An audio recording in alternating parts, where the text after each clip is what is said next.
परमेश्वर का पवित्र वचन मुझे सही राह दिखाता है और परमेश्वर का प्यार के बारे में बताता है।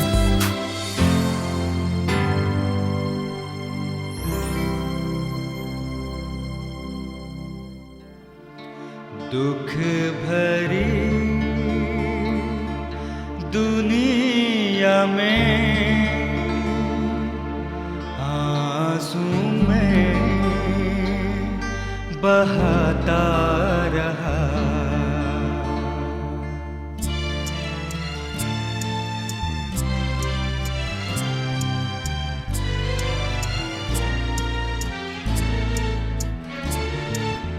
दुख भरी दुनिया में आंसू में बहाता रहा।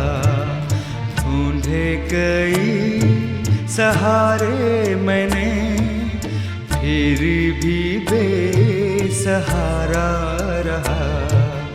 दुख भरी दुनिया में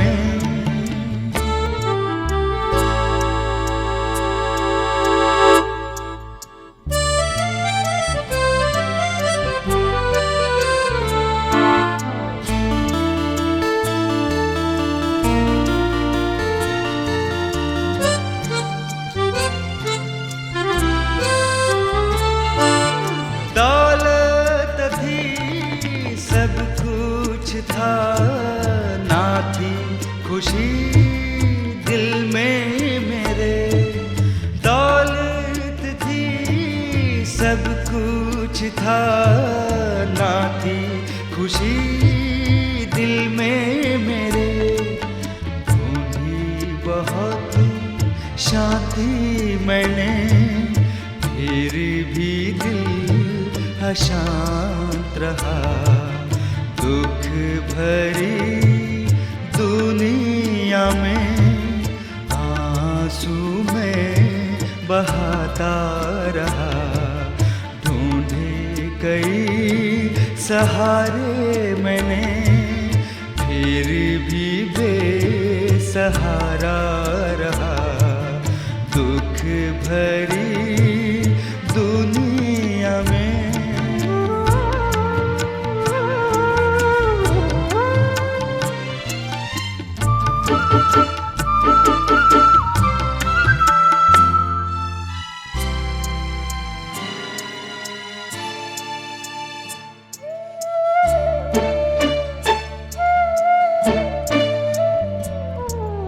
यीशु से ये ना देखा गया, आंसू को मेरे पोंछ दिया। यीशु से ये ना देखा गया, आंसू को मेरे पोंछ दिया। शांति से दिल भर दिया, वो ही सच्चा किनारा मिला। दुख भरी दुनिया में आंसू में बहाता रहा। ढूंढे कई सहारे मैंने, फिर भी बेसहारा रहा। दुख भरी दुनिया में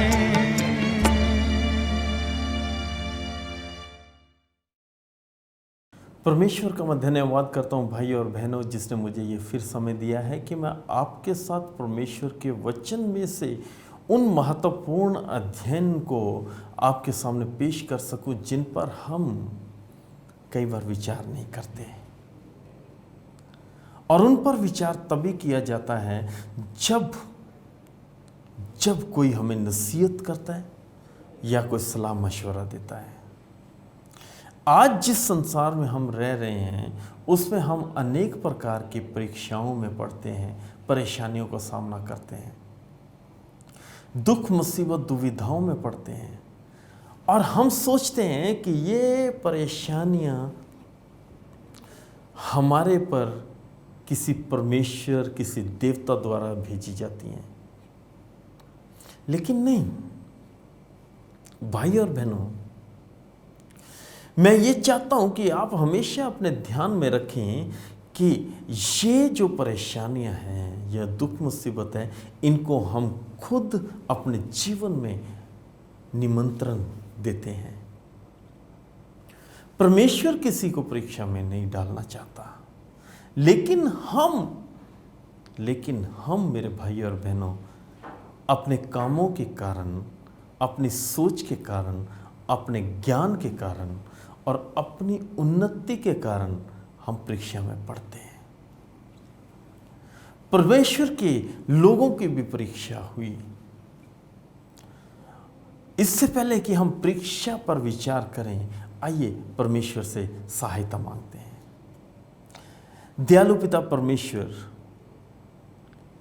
एक बार फिर हम आपके पास आते हैं कि आप हमें ज्ञान दीजिएगा, समझ दीजिएगा, ताकि जो वचन आज हम सीखें काश हमारे जीवन का हिस्सा बने और हम जीवन में आगे बढ़ सकें। यीशु मसीह के नाम से मांगते हैं, आमीन।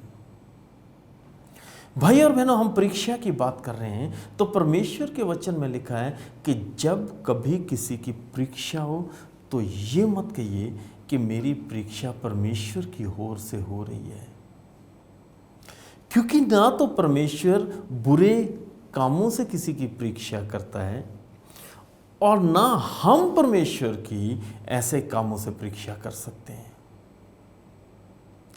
परमेश्वर की चाहत है कि उसके लोग हमेशा, मैं दोबारा दोहराऊंगा कि परमेश्वर की चाहत है कि उसके लोग हमेशा उन्नति करें, हमेशा आगे बढ़ें, हमेशा आशीषें प्राप्त करें।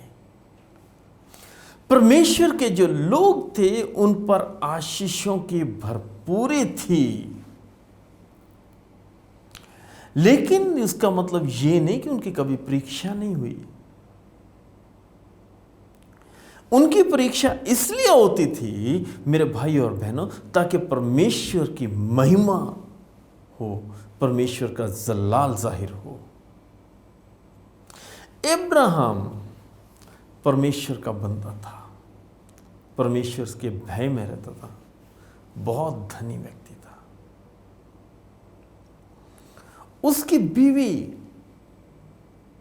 सारा, जिसकी कोई औलाद नहीं थी, परेशान थी, क्योंकि परमेश्वर का अब्राहम के साथ वायदा था कि मैं तेरे से एक पूरी कौम उत्पन्न करूंगा, एक पूरा समाज उत्पन्न करूंगा। और परमेश्वर का बंदा जानता था कि परमेश्वर कभी झूठ नहीं बोलता, परमेश्वर कभी किसी को धोखे में नहीं रखता। वो जानता था कि यदि परमेश्वर ने बोला है तो परमेश्वर उस वायदे को पक्का पूरा करेगा। लेकिन उसकी पत्नी चिंतित थी कि बुढ़ापे की हालत की ओर जा रहे हैं, अभी तक परमेश्वर ने कोई औलाद नहीं दी, तो उसकी जो लौंडी थी उसको अब्राहम को लेने के लिए कहा ताकि उससे औलाद पैदा हो। लेकिन समय आया जब परमेश्वर ने अब्राहम को एक बेटा दिया, उसके अपनी पत्नी सारा से। वो लोग खुश थे कि परमेश्वर ने उनके वंश को आगे बढ़ाया है। लेकिन अब्राहम के जो भतीजे थे, जो परिवार था, हम जानते हैं कि जायदाद को लेकर बंटवारे होते हैं, उस समय भी हुए। अब्राहम एक तरफ हो गया, अलग कर दिया गया, उस जगह चला गया जहां कुछ नहीं है, लेकिन परमेश्वर ने उसको छोड़ा नहीं, त्याग नहीं दिया। लेकिन फिर परमेश्वर ने अब्राहम की परख की, क्योंकि परमेश्वर इंसान को हमेशा मजबूत देखना चाहता है। परमेश्वर चाहता है कि हम बहुत ही निडरता, दलेरी और विश्वास के साथ आगे बढ़े। परमेश्वर चाहता है कि जो परमेश्वर कह रहा है हम उसको पूरा करें। इब्राहिम को परमेश्वर ने पुकारा, आए इब्राहिम, वक्त आ गया है कि तू अपने बेटे, अपने इकलौते बेटे की बलि चढ़ा।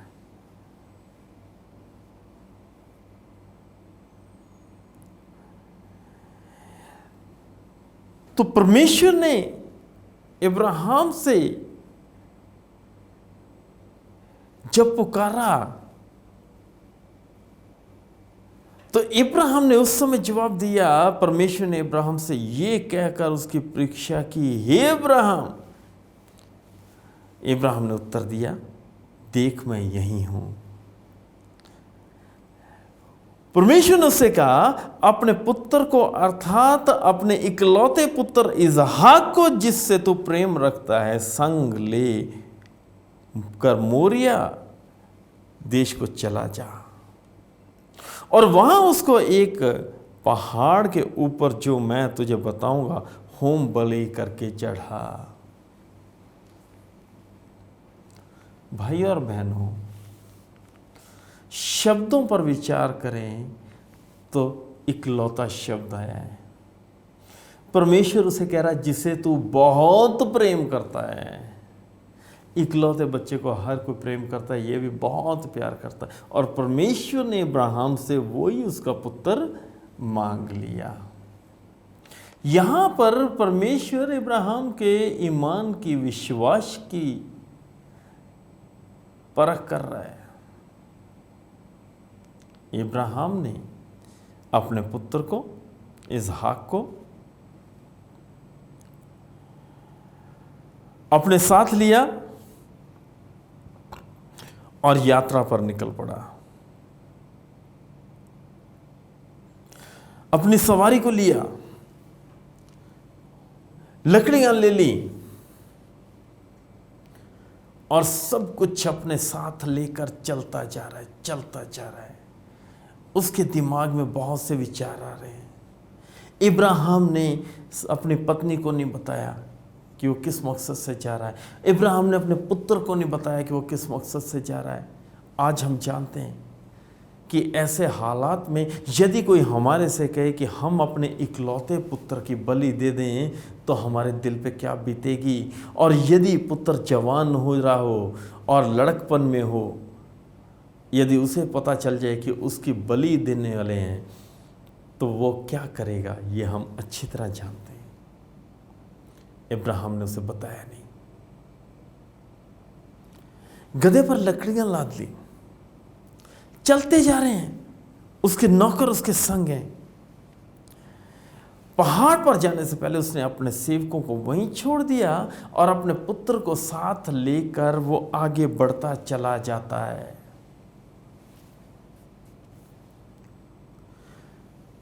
जब पहाड़ पर जा रहा है तो उसके पुत्र ने उससे सवाल किया, क्या है पिता, आग भी हमारे पास है, लकड़ियां भी हमारे पास है, लेकिन बलि देने के लिए लेला किधर है, मेमना किधर है। आप समझ सकते हैं कि यदि बाप से जो अपने बेटे की बलि देने जा रहा है उससे ये सवाल किया जाए, उसके दिल पे कैसे बीतेगी। लेकिन इब्राहिम ने पूरा धीरज रखा और बोला कि परमेश्वर आप प्रबंध करेगा। बलि के लिए मेंढे का इंतजाम परमेश्वर खुद करेगा। और आगे बढ़ते चले गए। जहां पर परमेश्वर ने इब्राहिम को बताया था, जिस जगह पर बलि देने के लिए कहा था, जब वहां जाकर यात्रा उनकी समाप्त हुई, जब वहां जाकर उसकी यात्रा खत्म हुई, तो वहां पर बलि के लिए जगह तैयार की गई। लकड़ियां सजा दी गई। लकड़ियां सजाने के बाद, रखने के बाद, यहां उत्पत्ति 22 अध्याय में इसका जिक्र है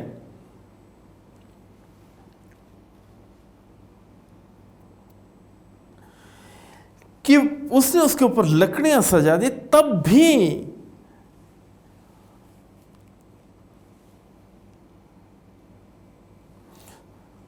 इसहाक नहीं जानता था कि इब्राहिम के दिमाग में क्या चल रहा है।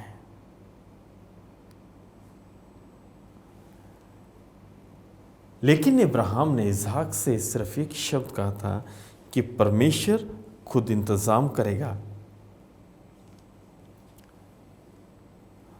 यहां पर 7 आयत को देखें तो यहां ये सवाल जवाब दिया गया है, लिखा है, हे मेरे पिता।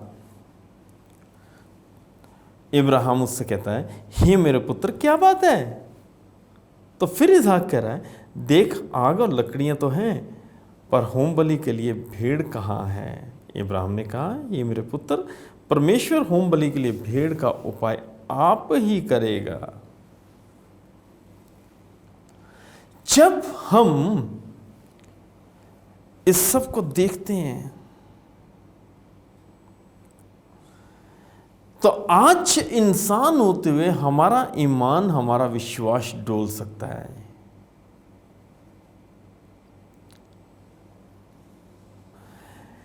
परमेश्वर के वचन में साफ लिखा कि परमेश्वर ने इब्राहिम को वहां भी दर्शन दिया जब इब्राहिम ने अपने बेटे को लकड़ियों के ऊपर बांध कर रख दिया और अपने शुरे से उसको बलि करने लगा, तो परमेश्वर ने फिर पुकारा। यह आप 11 आयत में देख सकते हैं, लिखा, हे अब्राहम, हे अब्राहम। उसने कहा, देख मैं यहां हूं, यहीं हूं। परमेश्वर उससे कहता है, उस लड़के पर हाथ मत बढ़ा और ना उसे कुछ कर, क्योंकि तूने जो मुझसे अपना पुत्र, वरना अपना इकलौता पुत्र भी नहीं रख छोड़ा, इससे मैं अब जान गया हूं कि तू परमेश्वर का भय मानता है। मैं चाहता हूं मेरे भाई और बहनों कि आप इन शब्दों को अपने जहन में, अपने दिमाग में अच्छी तरह बांध लें, रख लें।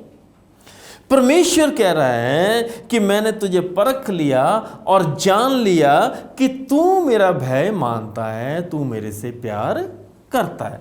और जब वो प्यार करता है तो वो परमेश्वर की हर बात, हर इच्छा को पूरा करने के लिए तैयार है।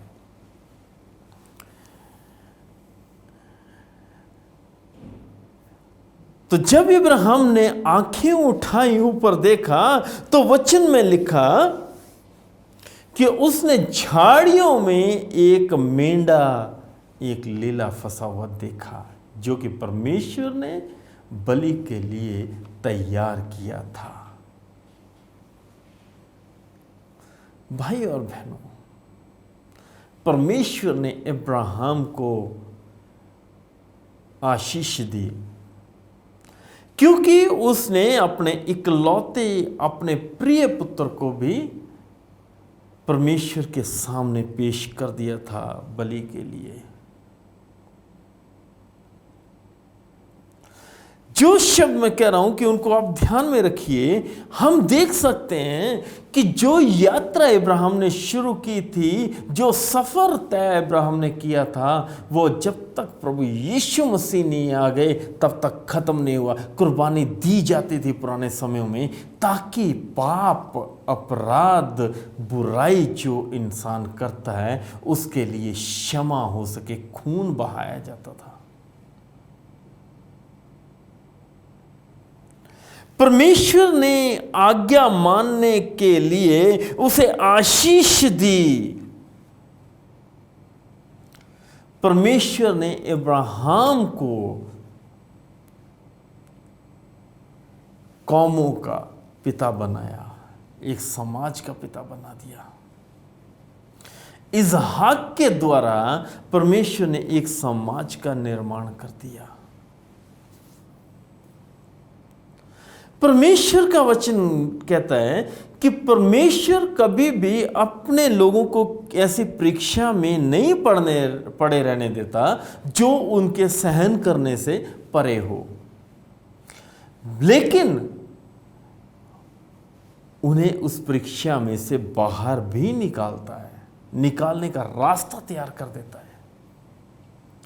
आज जब हम इस दुनिया में रह रहे हैं, इस समाज में रह रहे हैं, जब हम इतनी ज्यादा परेशानियों का सामना कर रहे हैं, तो क्या हम कान लगाकर परमेश्वर की आवाज सुनने को तैयार हैं? जबकि वचन में यहां हम देख सकते हैं इब्राहिम को जब भी परमेश्वर ने पुकारा, हे इब्राहिम, तो परमेश्वर को इब्राहिम ने एक ही जवाब दिया, हाँ मैं यहां हूं, देख मैं यहां हूं। यानी उसने बिल्कुल अपने आप को स्पष्ट कर दिया कि हे पिता, हे परमेश्वर, हे खुदा, मैं तेरी आवाज सुन रहा हूं। भाइयों और बहनों, मैं ये आपको से सवाल करना चाहता हूं कि कब हम आवाज सुन सकते हैं? जब हमारा रिश्ता किसी के साथ बिल्कुल सही है, जब हम किसी के संपर्क में रहते हैं, जब हमारी लगन लगी रहती है, जब हमारा ध्यान पूरी तरह से उसकी ओर होता है, तो हम उसकी धीमी सी आवाज को भी सुन सकते हैं। इब्राहिम ने जब परमेश्वर की आवाज को सुन लिया, परमेश्वर की पुकार को सुन लिया, तो उसने उस मेंढे को झाड़ियों से निकाला और उसकी बलि दी, और वो जो कुर्बानी थी वो स्वीकार होगी।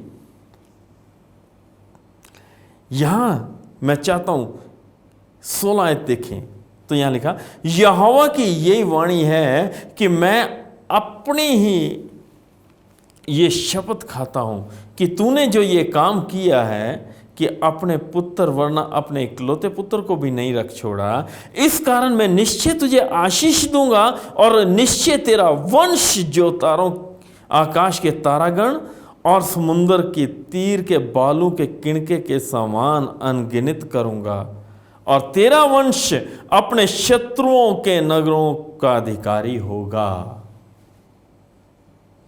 क्या हम जानते हैं? क्या समझते हैं इन बातों से? इब्राहिम का वंश सितारों की तरह, आकाश के सितारों की तरह अनगिनत, रेत के किणकों की तरह अनगिनत। क्यों? परमेश्वर की आशीष। आशीष क्यों? क्योंकि उसने परमेश्वर की बात को माना। आगे जो बात लिखी गई कि वो नगरों के अधिकारी होंगे, नगरों के अधिकारी, मालिक होंगे। आज हमारी हालत क्या है? क्या हम अपने घर के भी मालिक बन पा रहे हैं, या हमारे को कोई और चला रहा है? भाई और बहनों, हमें को विचार करना पड़ेगा, सोचना पड़ेगा कि आज हमारी हालत खराब क्यों है। जबकि कुर्बानी की जब बात करते हैं तो प्रभु यीशु मसीह ने सलीब पर चढ़कर अपनी कुर्बानी दे दी, अपनी जान त्याग दी। उसके मार खाने से हम निरोए हो गए, बिल्कुल निरोग हो गए, तंदुरुस्त हो गए। उसके दुख सहने के कारण हमारे जीवन में खुशी आ गई। तो हम इन सफर को क्यों भूल जाते हैं कि जब हम अपने जीवन का सफर कर रहे हैं, हमारे जीवन में उतार चढ़ाव आने हैं, जरूरी हैं। जबकि परमेश्वर का वायदा है कि यदि तुम मेरी आवाज को सुनोगे तो मैं तुम्हारे को आशीष दूंगा। तो फिर आज क्या हम उसकी आवाज को सुन रहे हैं, या हम अपने परेशानियों में उलझे हुए हैं कि हे परमेश्वर, हे प्रभु, तू ये क्यों होने दे रहा है, या तू क्यों ऐसे चाहता है कि हम करें। आज हम हर काम के लिए, हर बात के लिए कारण करते हैं, कारण ढूंढते हैं। और जब हम कारण ढूंढते हैं मेरे भाई और बहनों, तो जितना ज्यादा हम कारण ढूंढते हैं उतनी ज्यादा हम दुविधा में धंसते चले जाते हैं, उतने ज्यादा हम परमेश्वर से दूर चले जाते हैं, दूर होते चले जाते हैं। परमेश्वर ने अब्राहम से कहा था कि तेरे से मैं तेरा वंश, एक बहुत बड़ा वंश करूंगा। परमेश्वर ने किया। बेशक इब्राहिम को औलाद इसहाक उसके बुढ़ापे की हालत में मिला, लेकिन परमेश्वर ने उस वायदे को पूरा किया जो इब्राहिम से परमेश्वर ने किया था।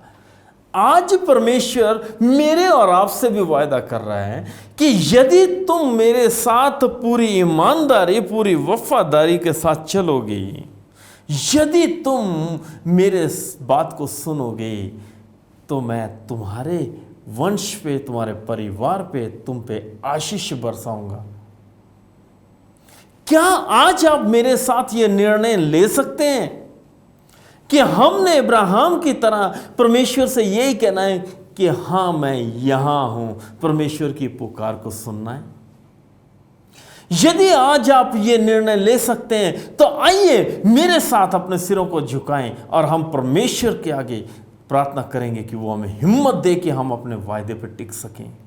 प्रार्थना करें।